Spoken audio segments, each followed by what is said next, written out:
Assalamualaikum warahmatullahi wabarakatuh. Apa kabar kalian hari ini anak-anak soleh Salman Al-Farisi? Semoga semuanya tetap sehat ya. Dan jangan lupa tetap semangat dalam belajar. Oke, hari ini kita akan belajar tema 1, subtema 2, PB3 dan PB4. Oke, selamat belajar.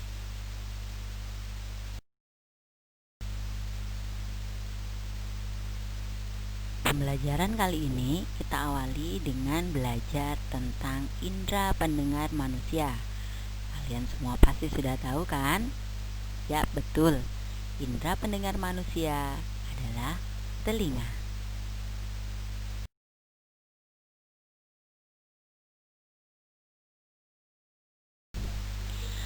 Tahukah kalian bahwa telinga kita terbagi menjadi 3 bagian utama, yaitu telinga bagian luar, telinga bagian tengah, dan telinga bagian dalam.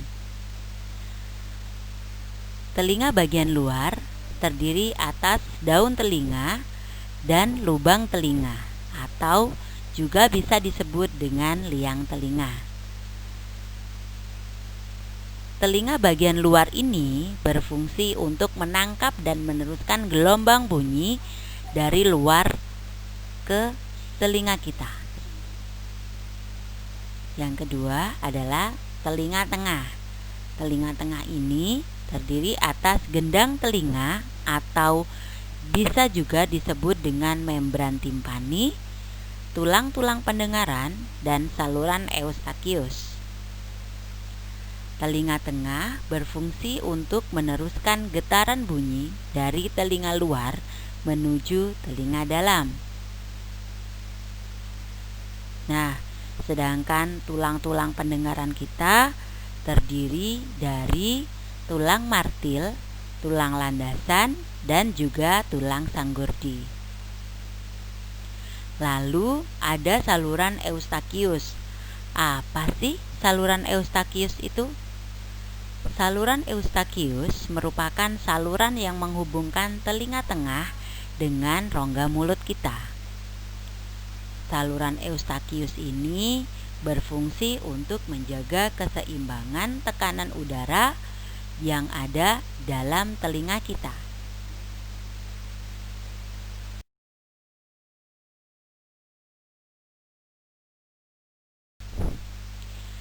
Yang ketiga yaitu telinga dalam.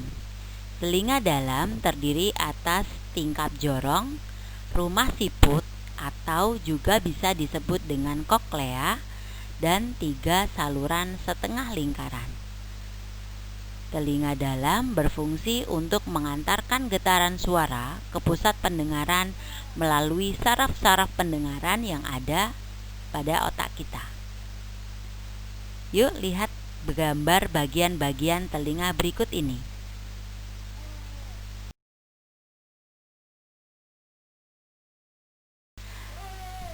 Bagaimana sih proses bunyi bisa sampai terdengar oleh telinga kita?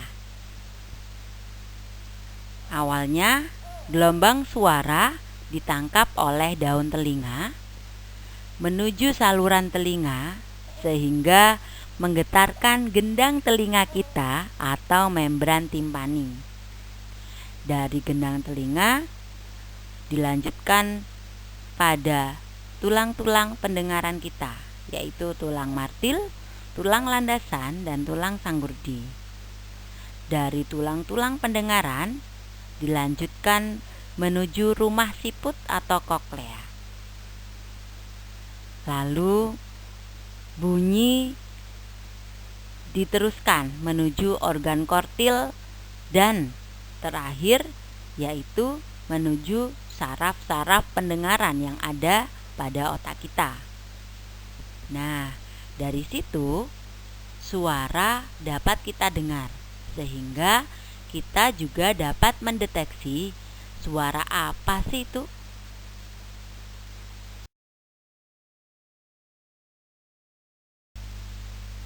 Telinga kita merupakan salah satu organ penting bagi manusia, sehingga kita harus merawatnya dengan baik supaya dapat berfungsi dengan baik.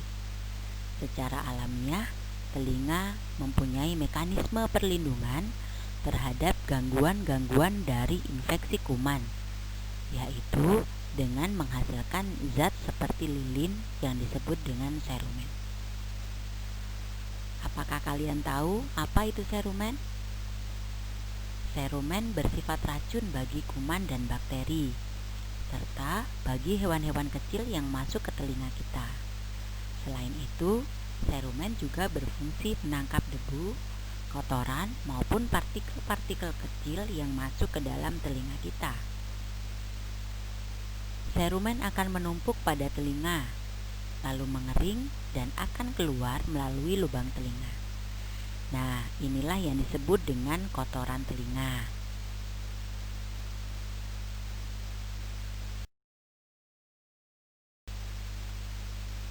Lalu, bagaimana cara merawat telinga kita?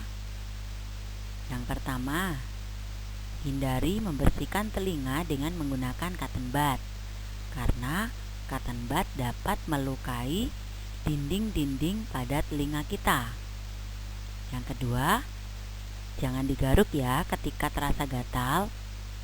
Yang ketiga, jangan membersihkan telinga terlalu bersih, sebab akan menghilangkan serumen yang ada pada telinga kita. Yang keempat, rajin melakukan perawatan telinga secara rutin ke dokter THT. Yang kelima, mengunyah makanan dengan baik, karena dengan mengunyah dengan baik, maka akan membantu kotoran untuk cepat keluar dari telinga kita. Yang keenam, bijak dalam menggunakan earphone atau headphone.